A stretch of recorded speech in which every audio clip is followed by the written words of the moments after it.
Hello students, welcome to EC Concept. So இந்த வீடியோவில் நம்ம என்ன பார்க்க போகிறோம், இந்த கிளாஸில் நம்ம என்ன பார்க்க போகிறோம் அப்படின்னு பார்த்தீங்கன்னா ப்ரியாம்பிள். ஓகே, ஸோ வாங்க பார்க்கலாம். ஸோ ப்ரியாம்பிள் என்னென்ன கொஸ்டின் கேட்காம பார்க்கலாம். ஸோ ஃபர்ஸ்ட் இதான் வந்து ப்ரியாம்பிள். ஓகேவா, பார்த்துக்கோங்க, இப்படிதான் இருக்கும். ஸோ என்னன்னு சொல்லிட்டு ஒரு வாட்டி ரீட் பண்ணிக்கலாம், அது உங்களுக்கு வந்து ஹெல்ப்ஃபுல்லாக இருக்கும். We the people of India having solemnly resolved the constitution resolved to constitute India into the sovereign, okay முக்கியமான line, sovereign socialist secular democratic republic. ஓகேவா, sovereign socialist secular democratic republic and secure to all its citizens justice, liberty, equality. ஓகேவா, so justice, liberty, equality, fraternity. Justice எதெல்லாம் பார்த்தீங்கன்னா social, economic, so இங்கே read பண்ணிருக்கேன், economic and political. Liberty வந்து பார்த்தீங்கன்னா liberty of thoughts, okay, expression, belief, faith and worship. Equality, equality of status and of opportunity and to promote among them all. ஓகேவா, so வந்து ஸ்டேட்டஸ்லையும் ஆப்பர்ச்சுனிட்டிலையும். Fraternity வந்து பார்த்தீங்கன்னா assuring the dignity of individual and the unity and integrity of the nation. ஓகேவா, so இதெல்லாம் சொல்லிட்டு in our constitution assembly this 26th day of November 1949 do hereby adopt. ஓகேவா, ஸோ அந்த டேட் வந்து நமக்கு முக்கியம் இல்லையா, ஆல்ரெடி நம்ம பார்த்தோம். hereby adopt, enact and give ourselves the constitution. ஓகேவா, இந்திய மக்களாகிய நாங்கள். ஓகேவா, அப்படிதான் வந்து ஸ்டார்ட் ஆகும். ஓகேவா, இந்திய மக்களாகிய நாங்கள் அப்படின்ற மாதிரி தான் இது வந்து ஸ்டார்ட் ஆகும். ஸோ வாங்க நம்ம கொஸ்டின்லாம் பார்த்துட்டு மீதி உள்ள பாட்டு நம்ம பார்க்கலாம், இதை பார்த்துக்கலாம். அரசியலமைப்பின் மேன்மை இதன் மூலம் பராமரிக்கப்படுகிறது. த கான்ஸ்டிடியூஷன் ஆஃப் சுப்ரமசி இது எதன் மூலமா பராமரிக்கப்படுகிறது அப்படின்னு பாத்தீங்கன்னா சுதந்திரமான நீதித்துறை. ஓகேவா, இது வந்து பாத்தீங்கன்னா நமக்கு வந்து ஆக்சுவலா இந்த சைலண்ட் ஃபீச்சர் ஆஃப் த கான்ஸ்டிடியூஷன்ல வந்து வரக்கூடியது. ஸோ வந்து நமக்கு வந்து மாத்தி வந்திருக்குது. ஓகேவா, ஸோ வந்து பாத்தீங்கன்னா இது வந்து சைலண்ட் ஃபீச்சர் ஆஃப் த கான்ஸ்டிடியூஷன்லாம் ஆக்சுவலா வரும். இதுல நமக்கு வந்து பாத்தீங்கன்னா நமக்கு வந்து பாத்தீங்கன்னா இதுல வந்து இந்த ஜஸ்டிஸ் அந்த மாதிரி விஷயங்களை நமக்கு வந்து கவர் பண்ணிக்கலாம். அரசியலமைப்பின் மேன்மை இதன் மூலம் பராமரிக்கப்படுகிறது. ஸோ இந்தியாவுடைய இந்த சைலண்ட் ஃபீச்சர்ல சிறப்பு அம்சங்கள்லயே ஒரு முக்கியமான சிறப்பு அம்சம் என்னன்னு பாத்தீங்கன்னா சுதந்திரமான நீதித்துறை. ஸோ அதான் வந்து நமக்கு வந்து ரொம்ப ரொம்ப ரொம்ப ஒரு முக்கியமான ஒரு விஷயமா நமக்கு வந்து இருக்குது. ஓகேவா, ஸோ சுதந்திரமான நீதித்துறை அப்படின்றது தான், அதாவது வந்து பாத்தீங்கன்னா சுதந்திரமான நீதித்துறை அப்படின்றது இண்டிபெண்டன்ட் ஜுடிஷியரி. சுதந்திரமான நீதித்துறை வந்து நமக்கு வந்து ஆர்டிகிள் 51 என்ன சொல்லுது, நமக்கு வந்து பாத்தீங்கன்னா இந்த ரெண்டையுமே நீதித்துறையை வந்து நிர்வாகத்துறையில இருந்து நீதித்துறையை பிரிக்கிறதா நமக்கு வந்து டிபிஎஸ்பி நம்ம வந்து பாக்குறோம். அப்படி ஸோ நமக்கு வந்து இது வந்து முக்கியமான ரொம்ப ரொம்ப முக்கியமான ஒரு இது. ஓகே, ஸோ இது வந்து அப்படியே கூட நோட் பண்ணிக்கோங்க, ஆர்டிகிள் 50. ஸோ இது வந்து டிபிஎஸ்பியில் வரும், டைரக்டிவ் பிரின்சிபல் ஆஃப் ஸ்டேட் பாலிசியில் வரக்கூடியது. ஸோ இது வந்து பார்த்தீங்கன்னா 2 states shall take steps to separate the judiciary from the executive in the public service of the state. ஓகேவா, ஸோ அது ஒரு முக்கியமான இது. ஓகேவா, ஸோ பாராளுமன்றமோ சட்டம் வகுத்து கொடுக்கும் முறையோ கூட்டலான கூட்டாட்சியோ அந்த மாதிரி எதுவுமே நமக்கு வந்து இல்லை. ஓகேவா, நெக்ஸ்ட் கொஸ்டின் போலாமா. 1935 அரசியலமைப்பு சட்டத்தால் நிறுவப்பட்ட கூட்டாட்சி நீதிமன்றத்தின் மேல் டேஸ் முறையீடு டேஸ் எடுத்துக்கொள்ளப்பட்டது அப்படின்றது. ஓகேவா, ஸோ இது வந்து பாத்தீங்கன்னா நமக்கு வந்து 1935 ஒரு பாயிண்ட் சொல்ல மிஸ் பண்ணிட்டேன். என்னன்னு பாத்தீங்கன்னா இந்த கூட்டாட்சி நீதிமன்றத்து மேல உள்ள முறையீடு. ஓகே, ஸோ என்ன பண்ணா appeal from the federal court யாரால வந்து எடுத்துக்கொள்ளப்பட்டது அப்படின்னு பாத்தீங்கன்னா பிரிவி கவுன்சில் இருப்பாங்க. ஸோ அவங்களாலதான் எடுத்துக்கொள்ளப்படும். ஓகேவா, இது வந்து செக்ரட்டரி ஆஃப் ஸ்டேட்டாவையோ கண்டிப்பா இதுக்கு இல்ல, வைஸ்ராய் ஆஃப் இந்தியாவாலேயோ செக்ரட்டரி ஆஃப் ஸ்டேட்டாவே இல்லை. ஸோ இதுவும் நீங்க வந்து உங்களுக்கு என்ன டவுட் வரும்னா வைஸ்ராய் ஆஃப் இந்தியா இருக்குமா பிரிவி கவுன்சிலா இருக்குமா அப்படின்னு சொல்லிட்டு நமக்கு வந்து சந்தேகம் வந்தா வரலாம். ஓகேவா, ஸோ கண்டிப்பா பிரிவி கவுன்சில் இல்லை, நமக்கு வந்து கண்டிப்பா வைஸ்ராய் ஆஃப் இந்தியா இல்லை, பிரிவி கவுன்சில் தான் இதோடைய மேல்முறையீடுகள் எடுத்துக்கொள்ளப்பட்டது. ஆக்சுவலா இது ஒரு நல்ல கொஸ்டின். ஓகேவா, பாத்துக்கோங்க அந்த கொஸ்டின். இந்திய அரசியலமைப்பா அங்கீகரிக்கப்பட்ட மொழிகளின் எண்ணிக்கை என்னன்னு கேட்டிருக்காங்க. மொத்தம் வந்து 22 மொழிகளை நமக்கு வந்து அங்கீகரிச்சிருக்காங்க. ஓகேவா, 22 மொழிகளை வந்து அங்கீகரிச்சிருக்காங்க. 18 மொழிகள் இருந்து கடைசியில் வந்து பாத்தீங்கன்னா நமக்கு வந்து ஒரு 4 மொழிகள் வந்து ஆட் பண்ணியிருப்பாங்க. ஓகே, இதுல மொத்தம் நமக்கு வந்து பாத்தீங்கன்னா 22 மொழிகள். ஸோ இந்த 22 மொழிகள் நமக்கு வந்து எதுல சொல்லியிருப்பாங்க அப்படின்னு பாத்தீங்கன்னா இந்தியன் கான்ஸ்டிடியூஷன்ல ஸ்கெடியூல் வந்து 8ல வந்து சொல்லியிருப்பாங்க. ஓகேவா, அட்டவணை 8ல வந்து இந்த 22 மொழிகளை வந்து நமக்கு வந்து குறிப்பிட்டிருப்பாங்க. ஓகேவா, ஸோ ரொம்ப ரொம்ப முக்கியமான ஒரு இது. ஸோ இதுல வந்து என்னென்ன லாங்குவேஜ் எல்லாம் இருக்குது அப்படின்ற இந்த 22 லாங்குவேஜையும் நம்ம வந்து கண்டிப்பா பாத்துக்கணும். ஸோ அதுல வந்து ரொம்ப முக்கியமா அந்த கடைசியில ஆட் பண்ண சிலவற்றையாவது நம்ம வந்து பாத்துக்கணும். ஓகேவா, ஸோ 2004 வந்து கிளாசிக் லாங்குவேஜ் அந்த எல்லாம் வந்து கொடுத்துருப்பாங்க. ஸோ அதே மாதிரி நம்ம வந்து முக்கியமா பாத்துக்க வேண்டிய கட்டாயத்துல இருக்கிறோம். Okay, okay. ஸோ ஜென்ரலா நம்ம இப்ப என்ன ஞாபகம் இந்த 8th schedule of the constitution அப்படின்னா என்னன்னு நம்ம வந்து ஞாபகம் வச்சுக்கணும். 8th ஷெட்யூல்ல நமக்கு வந்து பாத்தீங்கன்னா எதை பத்தி சொல்லிருக்காங்க, லாங்குவேஜ் பத்தி சொல்லிருக்காங்க. ஓகேவா? ஸோ இந்திய அரசியலமைப்பால் அங்கீகரிக்கப்பட்ட மொழிகள் எண்ணிக்கை பற்றி சொல்றாங்க. ஸோ ஒரிஜினலா நமக்கு வந்து பாத்தீங்கன்னா இப்போ நமக்கு வந்து 22 இருக்கா, ஆனா ஒரிஜினலி நமக்கு வந்து எத்தனை லாங்குவேஜ் இருந்து அப்படின்னு பாத்தீங்கன்னா, அதாவது உண்மையா நமக்கு ஃபர்ஸ்ட் கான்ஸ்டிடியூஷன் எழுதும் போது நமக்கு வந்து பாத்தீங்கன்னா we have 14 languages. 14 மொழிகள் வந்து இருந்துச்சு. ஓகேவா? ஒரிஜினலி 14 மொழிகள் இருந்துச்சு. அதுலதான் வந்து பாத்தீங்கன்னா 21st அமெண்ட்மெண்ட்ல வந்து ஒண்ணு கொண்டு வருவாங்க ஃபர்ஸ்ட். ஓகேவா? சோ இது வந்து ஒவ்வொரு பாயிண்டும் முக்கியமானங்க. சோ ஃபர்ஸ்ட் வந்து பாத்தீங்கன்னா 21வது amendment act. So constitution amendment act CAA தான். ஓகேவா? சிட்டிசன்ஷிப் அமெண்ட்மெண்ட் ஆக்ட் இல்ல, கான்ஸ்டிடியூஷன் அமெண்ட்மெண்ட் ஆக்ட் இங்க. ஓகேவா? சோ இது வந்து பாத்தீங்கன்னா எப்போ கொண்டு வராங்கன்னா 1967ல வந்து கொண்டு வராங்க. 1967ல கொண்டு வராங்க. இதுல வந்து சிந்தி லாங்குவேஜை வந்து ஆட் பண்ணிக்கிறாங்க 15வது மொழியாட்டு. ஓகேவா? சோ அடுத்து பாத்தீங்கன்னா 21 கூட 21க்கு அப்புறம் 71. 71வது கான்ஸ்டிடியூஷன் அமெண்ட்மெண்ட் ஆக்ட்ல வந்து பாத்தீங்கன்னா நமக்கு இது வந்து 1992ல வந்து வருது. ஓகேவா? சோ இந்த ரெண்டையும் 71யும் 21யும் பிளஸ் பண்ணா நமக்கு வந்து 92. அடுத்து நமக்கு இன்னொன்னுல 92 வரும். ஓகே. சோ அது வந்து பாத்தீங்கன்னா நமக்கு வந்து கொங்கணி, மணிப்புரி, நேபாளி. ஓகேவா? KMN நேபாளி. ஓகேவா? கொங்கணி, மணிப்புரி, நேபாளி அப்படின்ற 3 லாங்குவேஜ் வந்து கொண்டு வராங்க. ஓகேவா? அடுத்தது இந்த 21யும் 71யும் ஆட் பண்ணினா நமக்கு என்ன வரும்? 21 71 ஆட் பண்ணா 92 அப்படின்னா அப்போ 92nd கான்ஸ்டிடியூஷன் அமெண்ட்மெண்ட் ஆக்ட். இது வந்து 2003ல. ஓகேவா? சோ இது வந்து ரொம்ப முக்கியங்க. ப்ரீவியஸ் இயர்ல क्वेश्चन கேட்டிருக்காங்க, அதனால நான் சொல்றேன். ஓகேவா? இதுல வந்து பாத்தீங்கன்னா இதான் ரொம்ப முக்கியமானது. போடோ, டோங்கிரி, மைத்லி, சந்தாலி. ஓகேவா? சோ ரொம்ப நாளுக்கு அப்புறமா 92 2003 வரை நமக்கு வந்து பெருசா எதுவும் இல்ல. சோ என்னென்ன லாங்குவேஜ்லாம் கொண்டு வராங்க அப்படின்னு பாத்தீங்கன்னா போடோ. ஓகேவா? சோ போடோ, டோங்கிரி, மைத்லி, சந்தாலி இந்த 4 லாங்குவேஜ் வந்து நமக்கு வந்து இதுல இருக்குது. ஓகேவா? சோ இது வந்து முக்கியமானது. அடுத்தது வந்து பாத்தீங்கன்னா நமக்கு வந்து இதுல ஒரு சின்ன சேஞ்ச் வேற பண்ணிருப்பாங்க. ஒடிஷா லாங்குவேஜ் வந்து பாத்தீங்கன்னா ஒரியா வந்து பாத்தீங்கன்னா ஒடியான்னு சொல்லி மாத்திருப்பாங்க. அதுவும் ஒரு சேஞ்ச். அதையும் நீங்க வந்து லைட்டா மாத்திக்கணும். சோ அப்ப நமக்கு இதுதான் நமக்கு வந்து முக்கியமானது. இதுல சில கிளாசிக்கல் லாங்குவேஜ் சொல்லிட்டு இருப்பாங்க. ஓகேவா? சோ கிளாசிக்கல் லாங்குவேஜஸ் அதையும் வேணா நம்ம வந்து நோட் பண்ணிக்கலாம். முக்கியமானது. சோ இது இருக்கட்டும். இந்த இடத்துல நான் வந்து எழுதிக்கிறேன். ஓகேவா? சோ இது வந்து என்ன எழுதிக்கிறேன்னா கிளாசிக்கல் லாங்குவேஜ். இது நமக்கு வந்து வேற எங்கேயாச்சும் வந்து யூஸ் ஆகும். நம்ம இங்கேயே பார்த்துடலாம். ஸோ கிளாசிக்கல் லாங்குவேஜ் வந்து பாத்தீங்கன்னா ஃபர்ஸ்ட் வந்து தமிழ் 2004ல வந்து தமிழை வந்து கிளாசிக்கல் லாங்குவேஜா பண்றாங்க. 2005ல வந்து பாத்தீங்கன்னா நமக்கு வந்து சான்ஸ்கிரிட் வடமொழி சான்ஸ்கிரிட் வந்து நமக்கு வந்து பண்றாங்க. அதுக்கப்புறம் 2008ல வந்து பாத்தீங்கன்னா கனடா வந்து பண்ணுவாங்க, கனடா மொழி. ஓகேவா? ஸோ மொத்தம் எத்தனை லாங்குவேஜ் இருக்கு? கிளாசிக்கல் லாங்குவேஜ் 6 லாங்குவேஜஸ் இருக்கு. அதை நான் வச்சுக்கோங்க. ஸோ 2008ல வந்து இது பண்றாங்க. அப்புறம் வந்து பாத்தீங்கன்னா தெலுங்கு, மலையாளம், ஒடியா. தெலுங்கு வந்து பாத்தீங்கன்னா 2008ல தான் பண்ணுவாங்க. அடுத்து வந்து பாத்தீங்கன்னா அகைன் 2013ல வந்து மலையாளம். அடுத்து வந்து 2014 வந்து ஒடியா. இந்த 6 கிளாசிக் லாங்குவேஜ் மட்டும் ஞாபகம் வச்சுக்கோங்க. ஓகேவா? ஸோ அப்போ வந்து அங்கீகரிக்கப்பட்ட மொழிகள் பார்த்தாச்சு. மொழிகள்ல ஃபர்ஸ்ட் 14 மொழிகள் இருந்தது. அந்த 14 மொழிகள் நான் வந்து ஜஸ்ட் சொல்றேன். வந்து ஞாபகம் வச்சுக்கோங்க. அதெல்லாம் கேட்க மாட்டாங்க. இருந்தாலும் ஜஸ்ட் ஞாபகம் வச்சுக்கோங்க. ஏன்னா அசாமி, பெங்காலி, குஜராத்தி, ஹிந்தி, கன்னடா, காஷ்மீரி, கொங்கணி, மலையாளம், மணிப்புரி, மராத்தி, நேபாளி, ஒரியா, பஞ்சாபி. ஒரியா வந்து ஒடியான்னு மாத்துவாங்க. ஓகேவா? ஸோ அதுக்கப்புறம் பாத்தீங்கன்னா பஞ்சாபி, சான்ஸ்கிரிட், சிந்தி, தமிழ். ஓகேவா? இது வரதான். அதுக்கப்புறம் பார்த்தீங்கன்னா நமக்கு வந்து சிந்தி, உருது, போடோ, மைத்ரி, டோங்கிரி இது எல்லாமே வந்து அதுக்கப்புறமா வந்து சேர்ந்தது தான். ஓகேவா?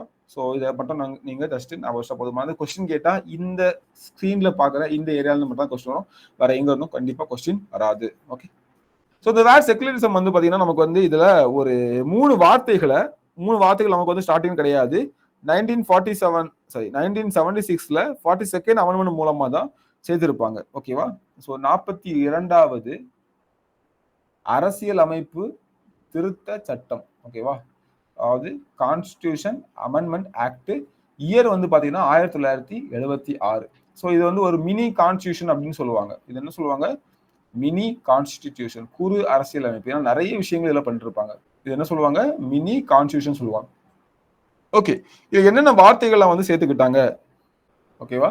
சோசியலிஸ்ட் அப்படின்னு தமிழ்ல இது வந்து எழுதிடுறேன். ஸோ வந்து பாத்தீங்கன்னா சமதர்ம, மத சார்பற்ற, அதுக்கப்புறம் பாத்தீங்கன்னா ஒருங்கிணைந்த.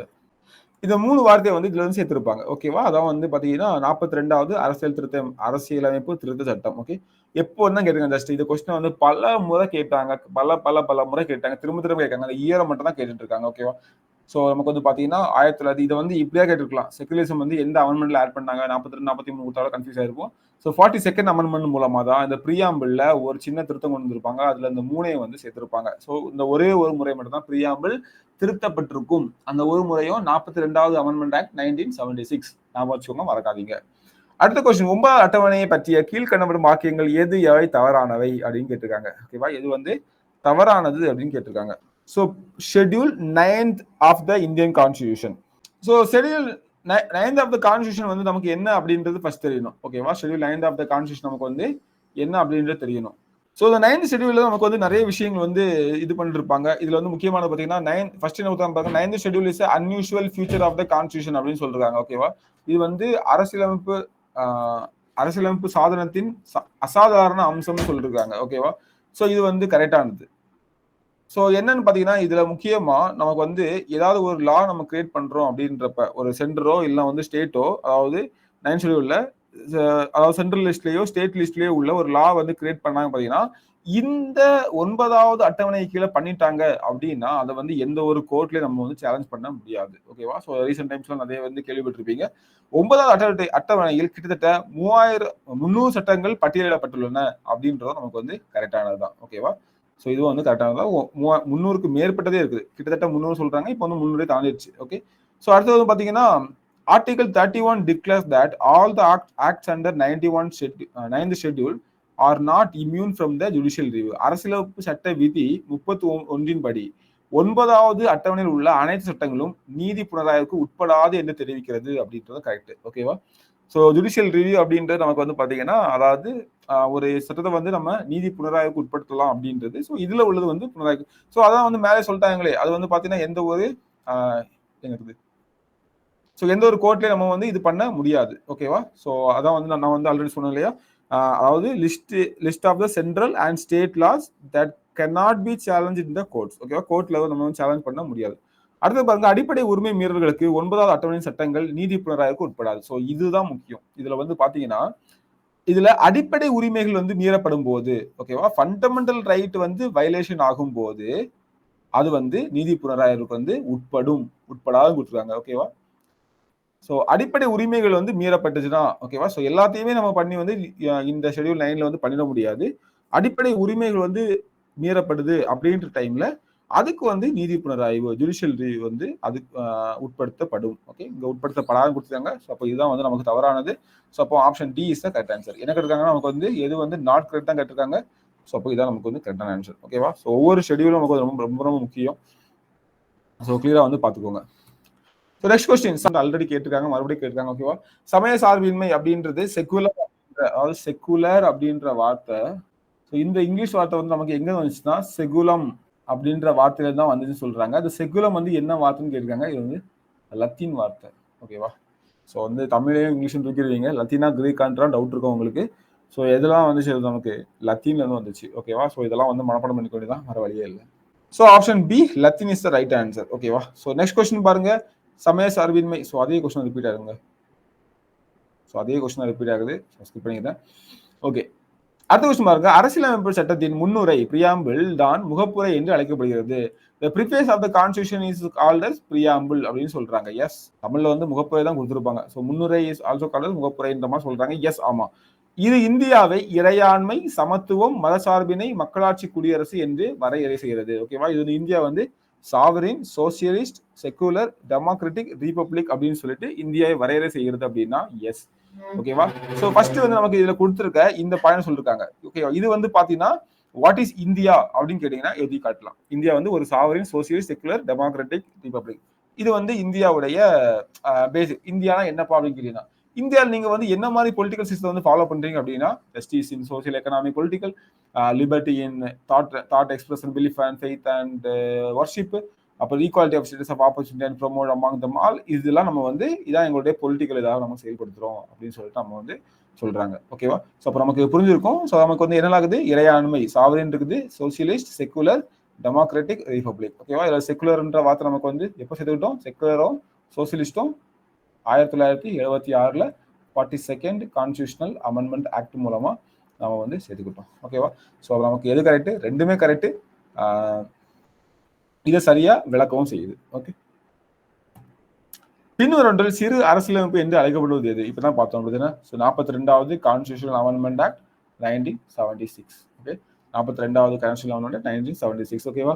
ஸோ நமக்கு வந்து பாத்தீங்கன்னா 44 அதுக்கு அடுத்த இடத்துல வைக்கலாம். 44லயே வந்து நமக்கு நிறைய அமெண்ட்மெண்ட்ஸ் வந்து பண்ணிருப்பாங்க. ஸோ 44 அடுத்த இடத்துல வைக்கலாம். என்னை கேட்டா 1935யும் 1919 நம்ம சொல்ல முடியாது. ஓகேவா? இதெல்லாம் வந்து சுதந்திரம் கிடைக்கிறதுக்கு முன்னால கொண்டு வந்த சட்டங்கள், கவர்மெண்ட் ஆஃப் இந்தியாவுக்கு எல்லாமே. ஓகே, ஸோ இதையும் பார்த்து வச்சுக்கோங்க. 1919 வந்து பார்த்தீங்கன்னா சில முக்கியமான விஷயங்கள் பார்த்துக்கோங்க. ஸோ யார் இது? மாண்டேகு செம்ஸ்ஃபோர்ட் ரிஃபார்ம்ஸ். ஓகேவா? ஸோ வந்து 1919 மாண்டேகு செம்ஸ்ஃபோர்ட் சீர்திருத்தம்னு சொல்லுவாங்க. ஸோ 1909 என்ன? விண்டோ மார்லி, மார்லி விண்டோ சீர்திருத்தம்னு சொல்லுவாங்க. கரெக்டா? ஓகே, ஸோ 1935 ஆக்டை பற்றி நம்ம வந்து கிளியராகவே பார்த்துட்டோம். ஓகேவா? நெக்ஸ்ட் கொஸ்டின், மக்களின் குரல் கடவுளின் குரலாக இருக்கலாம் என்ற முழக்கம் மிக சரியாக பொருந்துவது. The slogan voice of people may be the voice of God. The voice of people may be the voice of God is suitably associated with அப்படின்னு சொல்லிட்டு, ஸோ மக்களின் குரல் வந்து கடவுளின் குரலாக இருக்கலாம் என்ற முழக்கம் மிக சரியாக பொருந்துவது எதுக்குன்னு கேட்டீங்கன்னா சிட்டிசன், அதாவது பார்த்தீங்கன்னா இப்போ பாருங்க சிம்பிளா அந்த கொஸ்டின் வந்து உங்களுக்கு தெரியவே இல்லை. ஓகேவா? மக்களின் குரல் வந்து கடவுளின் குரலாக இருக்கலாம். ஓகேவா? அதாவது மக்கள் தான் முக்கியம். ஸோ மக்கள் இஸ் ஈக்குவல் டு கடவுள்னு சொல்றாங்க. கரெக்டா? மக்களின் குரல் வந்து கடவுளின் குரலாக இருக்கலாம். மக்கள் இஸ் ஈக்குவல் டு கடவுள்னு சொல்றாங்க. அப்படி தானே? ஸோ அப்போ எந்த இடத்துல வந்து கரெக்டா இருக்கும் அப்படின்னு பாத்தீங்கன்னா இறையாண்மை இல்லையா? ஸோ இறையாண்மை அப்படின்றது போது நமக்கு வந்து அங்க கூட நமக்கு வந்து ஏதோ ஒரு பாயிண்ட்ல வருது. ஓகேவா? ஸோ நமக்கு இறையாண்மை அப்படின்ற போது என்னது? இறையாண்மையோட மீனிங் என்ன? சாவரனிட்டியோட மீனிங் என்ன? ஸோ நாங்க வந்து யாருக்கும் கட்டுப்பட்டவர்கள் அல்ல. ஓகே, நாங்க வந்து எந்த ஒரு கண்ட்ரியும் எதையும் நாங்களும் கட்டுப்படுத்தி வைக்கல. ஓகே, ஸோ நாங்க என்ன பண்றோம் அப்படின்னு பாத்தீங்கன்னா எங்களுக்குன்னு ஒரு அரசாங்கத்தை வந்து உருவாக்கி, எங்களுக்குன்னு ஒரு கவர்மெண்ட் உருவாக்கி, எங்களுக்கும் சட்டத்திட்டங்களை வச்சு மக்களால் நாங்க வந்து ஆளப்பட்டு இருக்கோம் அப்படின்ற மாதிரி. ஓகேவா? நாங்க வந்து யாருக்கும் அடிப்படைந்தவர்கள் கீழே இல்லை, எங்களை யாரும் கண்ட்ரோல் பண்ணவும் இல்லை அப்படின்றது மாதிரியானது. ஓகே, ஸோ அடுத்தது வந்து பாத்தீங்கன்னா நமக்கு பி ஆன்சர் நீங்க பாத்துட்டீங்க, நான் சொல்றேன். சி, டெமோக்ராட்டிக் டீசென்ட்ரலைசேஷன், மக்களாட்சி அதிக பரவலாக்கம். ஸோ அதுக்கு இதுக்கு வந்து சம்பந்தம் இல்லை. ஓகேவா? பிரிவென்ஷன் ஆஃப் கரப்ஷன், கண்டிப்பா அதுக்கு சம்பந்தம் இல்லை. ஓகே, பாருங்க மக்களுடைய பங்கேற்பு தான். ஓகேவா? ஸோ மக்களுடைய பங்கேற்புனா மக்கள் வந்து எல்லா விஷயத்திலும் பங்கேற்று அவங்களுடைய கருத்துக்களை கூறுறது தான். ஸோ அதுதான் வந்து பாத்தீங்கன்னா கடவுளுடைய குரல். மக்களினுடைய குரல் வந்து மக்கள் பங்கேற்று மக்களுடைய குரல் வந்து கடவுளுடைய. ஸோ கடவுளுடைய குரல் அப்படின்றது த ஹை லெவல் அப்படின்ற மாதிரி இருக்குது. ஓகேவா?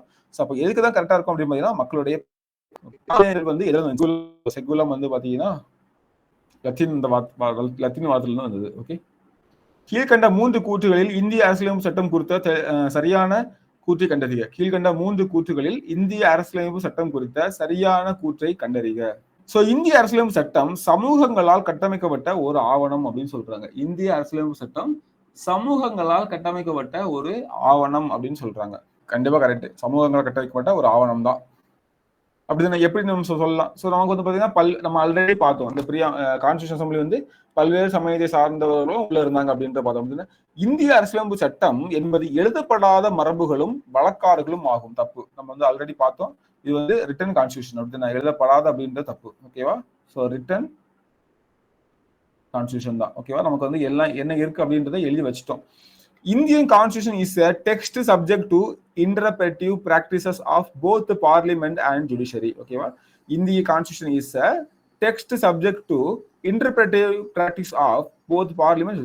இந்திய அரசியலமைப்பு சட்டம் என்பது பாராளுமன்றத்தாலும் நீதிமன்றத்தாலும் உரை விளக்கம் செய்யப்படும் ஒரு பணுவல்னு கேட்டீங்கன்னா ஆமா. ஸோ வந்து பாத்தீங்கன்னா நாளைக்கு ஏதாவது டவுட்ல வரும்போது நம்ம வந்து அதுக்கான விளக்கத்தை வந்து யார் தான் கொடுக்க முடியும்? பார்லிமெண்ட் தான் கொடுக்க முடியும். அதுக்கான விளக்கத்தை வந்து கோர்ட் நம்ம வந்து கொடுக்கலாம். ஓகேவா? ஸோ அப்போ வந்து ரெண்டுமே கரெக்டானது. So 1 and 3 also correct. So 2 மட்டும் தப்பு நமக்கு. ஸோ 2 மட்டும் தப்புனாலே நமக்கு வந்து பாத்தீங்கன்னா ஓகே, அப்படின்னா நமக்கு வந்து 3 ஆப்ஷன் எலிமினேட் பண்ணலாம். 2 எலிமினேட் பண்ணலாம். இதுவான் டவுட் வரும். ஸோ நமக்கு வந்து 3 கரெக்ட். அப்போ 1 and 3 தான் நமக்கு சரியான விடை. Okay, so this is also இங்கே நமக்கு வந்து என்ன சொல்றோம் பாத்தீங்கன்னா இதுவும் கொஞ்சம் ஈஸியான ஒரு கொஸ்டின் தான். ஓகேவா? இதெல்லாம் திங்கணும். இன்னும் ஒரு விஷயம் நான் சொல்றேன். இந்த இடத்துல நம்ம வந்து சில விஷயங்கள் வந்து ஏற்கனவே டிஸ்கஸ் பண்ணிப்போம். இப்போ பாத்தீங்கன்னா ரிட்டன் கான்ஸ்டியூஷன் என்ன, லென்ஜேஜ் கான்ஸ்டியூஷன் என்ன, ரிட்டன் கான்ஸ்டியூஷன் எங்கெல்லாம் இருக்கு அப்படின்றத ஆல்ரெடி நம்ம வந்து எக்ஸ்பிளைன் பண்ணிருக்கோம். அதனால நான் என்ன சொல்றேன்னா நீங்க வரிசையா ஒவ்வொரு வீடியோவா பாருங்க. ஓகேவா? ஸோ அப்பெல்லாம் பாத்தீங்கன்னா உங்களுக்கு எல்லா வித பாயிண்ட்ஸும் கிடைச்சது. இப்போ பாத்தீங்கன்னா இந்த ரிட்டன் கான்ஸ்டியூஷன் நான் வந்து ஆல்ரெடி லாஸ்ட் வீடியோல தெளிவா வந்து எக்ஸ்பிளைன் பண்ணிட்டு இருப்பேன். இங்க நான் வந்து அப்படியே ஃபாஸ்டா ஸ்கிப் பண்ணிட்டு போறேன். ஓகேவா? ஸோ என்னன்னா அங்க சொல்றது இப்போ எல்லாரும் அந்த வீடியோ பாத்துட்டீங்கன்னா இங்கே நான் சொல்லும் போது உங்களுக்கு வந்து போர் அடிக்கும். ஓகே, ஸோ ரிட்டன் கான்ஸ்டியூஷன் ஒன்றும் இல்லை. நமக்கு வந்து இந்தியா வந்து எக்ஸாம்பிள், அமெரிக்கா எக்ஸாம்பிள் ஆல்ரெடி எழுதி வச்சாச்சு இதான் சொல்லிட்டு. அதுக்குள்ள நீங்க சீர்திருத்தம் பண்ணிக்கலாம், எதுவும் பண்ணிக்கலாம். இதுக்கு உட்பட்டு தான் நீங்க வந்து சட்டம் இயற்றலாம், வாங்கலாம், எல்லா விஷயங்களும் பண்ணலாம். அன்ரிட்டன்னா அப்படி இல்ல. இங்கிலாந்துலலாம் ஃபாலோ பண்றாங்க, யுகேலலாம். அங்க வந்து பாத்தீங்கன்னா ஆல்ரெடி எதுவுமே கிடையாது. இப்போ சட்டம் இன்னைக்கு கிரியேட் பண்றாங்களா, அதையும் சேர்த்துப்பாங்க. அந்த மாதிரியான இருக்கும். ஓகேவா? ஸோ இதான் வந்து அன்ரிட்டனுக்கும் ரிட்டனுக்கும் வித்தியாசம். புரிஞ்சா? Next question. கீழ்காலம் எந்த அரசியலமைப்பு திருத்த சட்டத்தின் மூலமாக கல்வி என்பது மாநில பட்டியலிலிருந்து பொது பட்டியலுக்கு மாற்றப்பட்டது அப்படின்னு கேட்டிருக்காங்க. ஓகேவா? இதுவும் 42 சட்டத்துல தான் வந்திருப்பாங்க. 1976. அதுவரை கல்வி வந்து எங்க இருக்குன்னா மாநில பட்டியலில் இருக்கும். அதுக்கப்புறம் தான் பொது பட்டியலுக்கு மாற்றிருப்பாங்க. ஸோ இதனாலதான் அந்த நீட்டு பிரச்சனைகள் எல்லாமே வந்து இப்ப வந்துட்டு இருக்குது. ஓகே. நெக்ஸ்ட், இந்தியாவில் அலுவலக பணி மொழிகளாக ஆட்சி பணி மொழிகளாக அங்கீகரிக்கப்பட்ட மொழிகள் வந்து 14. ஸோ இந்த டீட்டெயிலா நம்ம வந்து பார்த்துட்டோம். என்னது 8th schedule of the constitution அப்படிதானே? ஸோ டீட்டெயிலாக பார்த்துட்டோம். நீங்க வந்து பார்த்துக்கோங்க. ஓகே. ஸோ ஆல்ரெடி நமக்கு வந்து கொஸ்டின் இதே வீடியோலே பார்த்தோம்.